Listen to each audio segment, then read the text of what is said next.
हमारे चैनल को सब्सक्राइब कीजिए, घंटी को ज़रूर बजाइए, जिससे हमारे आने वाली नई वीडियो का नोटिफिकेशन आपको मिल जाए। जय श्री राम भक्तों आज हम कथा सुनेंगे चतुर रानी जिसने अपनी बुद्धिमत्ता से सारा देश जीत लिया। आइए कथा श्रवण करें। किसी देश में एक राजा राज करता था।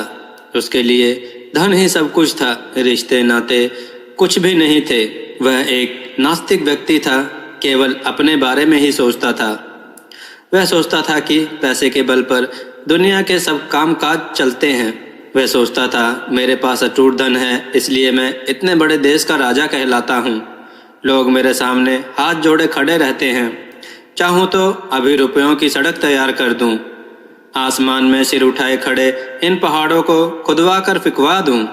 पैसे के बूते पर मेरे पास एक जबरदस्त फौज है, उसके द्वारा किसी भी देश को क्षण भर में कुचल सकता हूँ। वह सबसे यही कहता था कि इस संसार में धर्म, कर्म, स्त्री, पुत्र, मित्र, सखा सब पैसा ही है। पैसे के अलावा वह किसी को नहीं पहचानता था। वह प्रभु के सामने भी कभी नतमस्तक नहीं होता था। वह इतना अभिमानी हो गया था कि उसे सब कुछ सिर्फ पैसा ही दिखता था।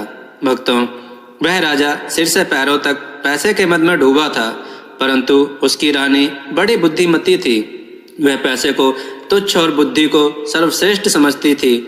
रानी की चतुराई के कारण राजा का सब कामकाज ठीक रीति से चलता था। उसका कहना था कि दुनिया पैसे के बूते उतनी नहीं चलती जितनी बुद्धि के बूते चलती है, लेकिन राजा के सामने साफ बात कहने में संकोच करती थी।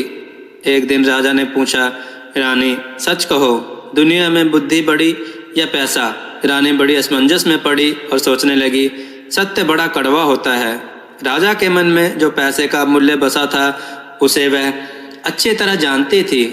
कुछ उत्तर तो देना ही था। वह बोली, महाराज, यदि आप सच पूछते हैं तो मैं बुद्धि को बड़ा समझती हूँ।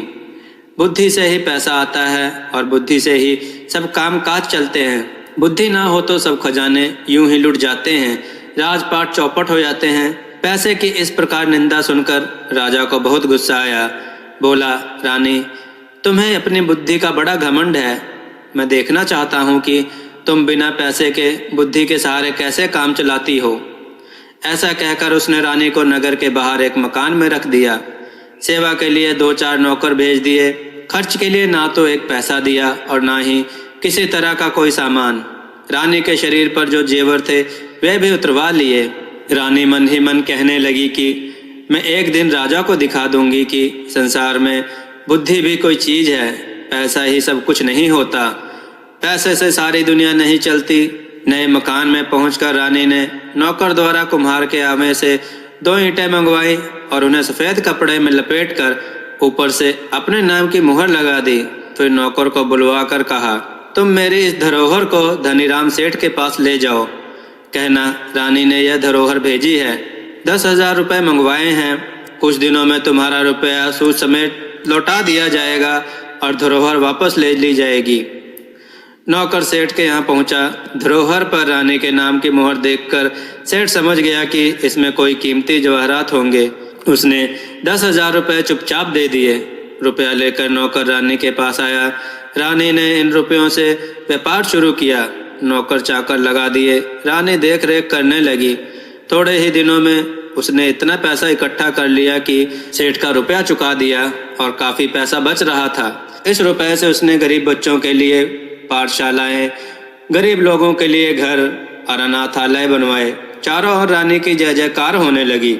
शहर के बाहर रानी के मकान के आसपास बहुत से मकान बन गए और वहाँ अच्छी रौनक रहने लगी। इधर रानी के चले जाने पर राजा अकेला रह गया।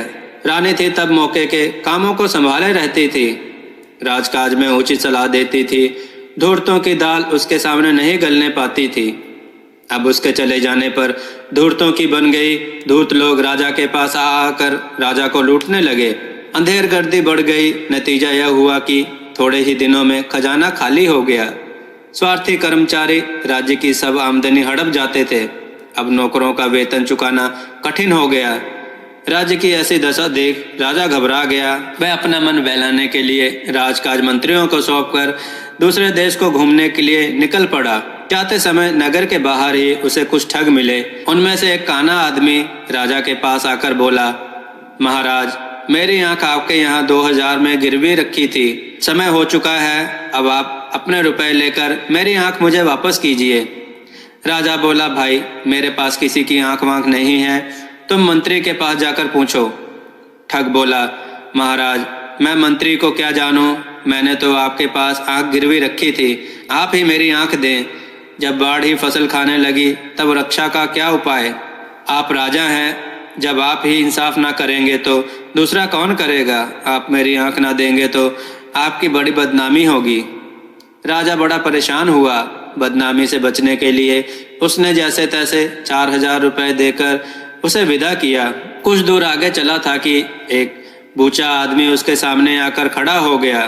पहले के समान वह भी कहने लगा, महाराज, मेरा एक कान आपके यहाँ गिरवी था, रुपया लेकर मेरा कान मुझे वापस कीजिए।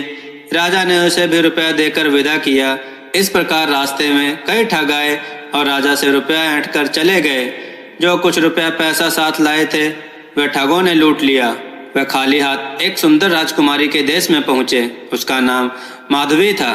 कुमारी माधवी उस देश की राजकन्या थी। उसका प्रण था कि जो आदमी मुझे जुए में हरा देगा उसी के साथ विवाह करूंगी। राजकुमारी बहुत सुंदर थी। दूर दूर के लोग उसके साथ जुआ खेलने आते थे और हार कर जेल की हवा खाते थे। सैकड़ों राजकुमार जेल में पड़े थे। मुसीबत के मारे यह राजा साहब भी उसी देश में आ पहुंचे। माधवी की सुंदरता की खबर उनके कानों में पड़ी तो उनके मुंह में पानी भर आया। उनकी इच्छा उसके साथ विवाह करने की हुई। राजकुमारी ने महल से कुछ ही दूर पर एक बंगला बनवा दिया था। विवाह की इच्छा से आने वाले लोग उसी बंगले में ठहरते थे। राजा भी उसी बंगले में जा पहुंचा। पहरेदार ने तुरंत बेटी को खबर दी। थोड़ी देर बाद एक तोता उड़कर आया और राजा की बाह पर बैठ गया। उसके गले में एक चिट्ठी बंधी थी जिसमें विवाह की शर्तें लिखी थी। अंत में यह भी लिखा था कि यदि तुम जुए में हार गए तो तुम्हें जेल की हवा खानी पड़ेगी। राजा ने चिट्ठी पढ़कर जेब में रख ली। थोड़ी देर बाद राजा को राजकुमारी के महल में बुलाया गया। जुआ शुरू हुआ और राजा हार गया। शर्त के अनुसार वह जेल भेज दिया गया।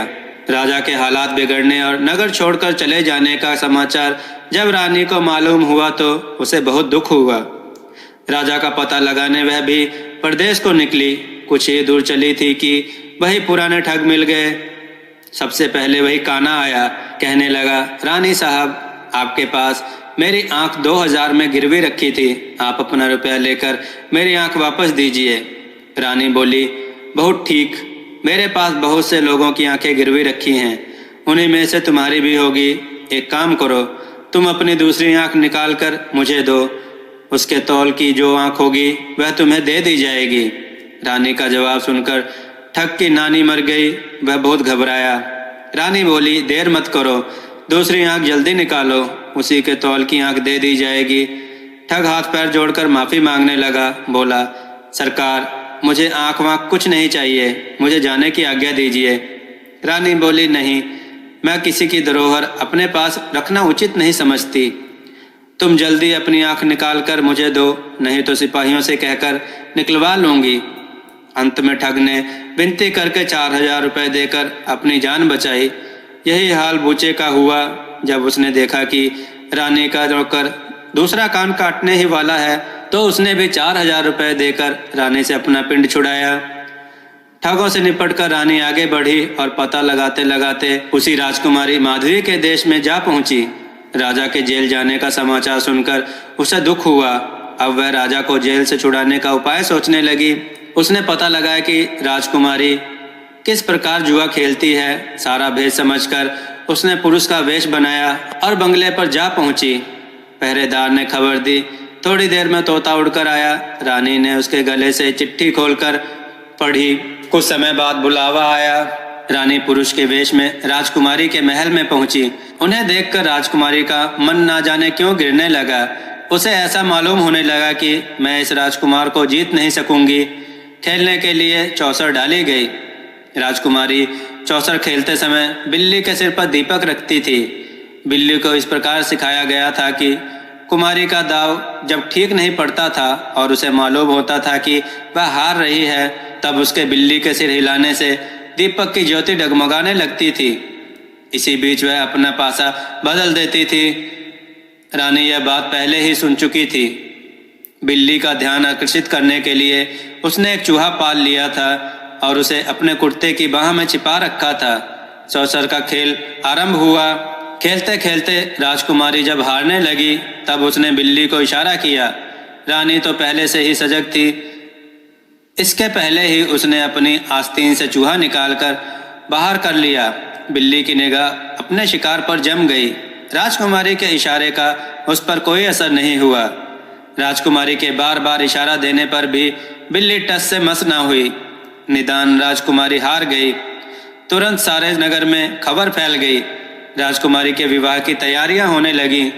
रानी बोली, विवाह तो शर्त पूरी होते ही हो गई। रहा भंवरे पड़ने का दस्तूर, वह घर चलकर कर लिया जाएगा। वहीं से धूमधाम के साथ शादी की जाएगी। राजकुमारी राजी हो गई। पुरुष वेशधारी रानी बोली, एक बात और है, यहाँ से चलने से पहले उन सब लोगों को जिन्हें जेल में डाल रखा है छोड़ दो, लेकिन पहले एक बार उन सबको मेरे सामने बुलाओ। कैदी सामने लाए गए। हर एक कैदी की नाक छेद कर कौड़ी पहनाई गई थी। उनके हाथ में कोल्हू हाँकने की हंकनी और गले में चमड़े का खलीता पड़ा था। खलीते पर हर कैदी का नाम दर्ज था। इन्हीं कैदियों के बीच रानी के पति राजा साहब भी थे। रानी ने जब उसकी दशा देखी तो उसका जी भर आया। उसने अपने मन के भाव को तुरंत छिपा लिया। सब कैदियों की नाक से कौड़ियां निकलवाई गई। नाई बुलाकर हजामत बनवाई गई।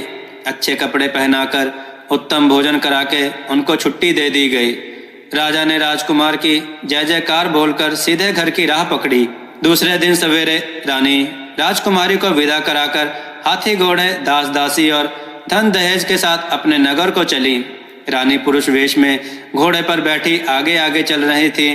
पीछे पीछे राजकुमारी की पालकी चल रही थी। कुछ दिन में वह अपने नगर में आ पहुंची और नगर के बाहर अपने बंगले में ठहर गई। राजा जब लौटकर अपने नगर आया तो देखता क्या है कि रानी के मकान के पास औषधालय, पाठशाला, अनाथालय आदि कई इमारतें बनी हैं। देखकर राजा अचंभे में आ गया। सोचने लगा, रानी को मैंने एक पैसा तो दिया नहीं था, उसने ऐसे लाखों की इमारतें कैसे बनवा ली। पैसे का महत्व उसकी नजरों में अभी तक वैसा ही बना हुआ था। संध्या समय उसने रानी को बुलवाया। पूछा, कहो रानी, अब भी तुम्हारी समझ में आया कि बुद्धि बड़ी होती है या पैसा? रानी कुछ नहीं बोली। चुपचाप उसने राजा के नाक की कौड़ी, खलीता, अंकन और खली का टुकड़ा सामने रख दिया। राजा विस्मित होकर रह गया। सोचने लगा, ये चीजें इसे कहाँ से मिली। इतने में राजकुमारी को बुलाकर उसने सामने खड़ा कर दिया।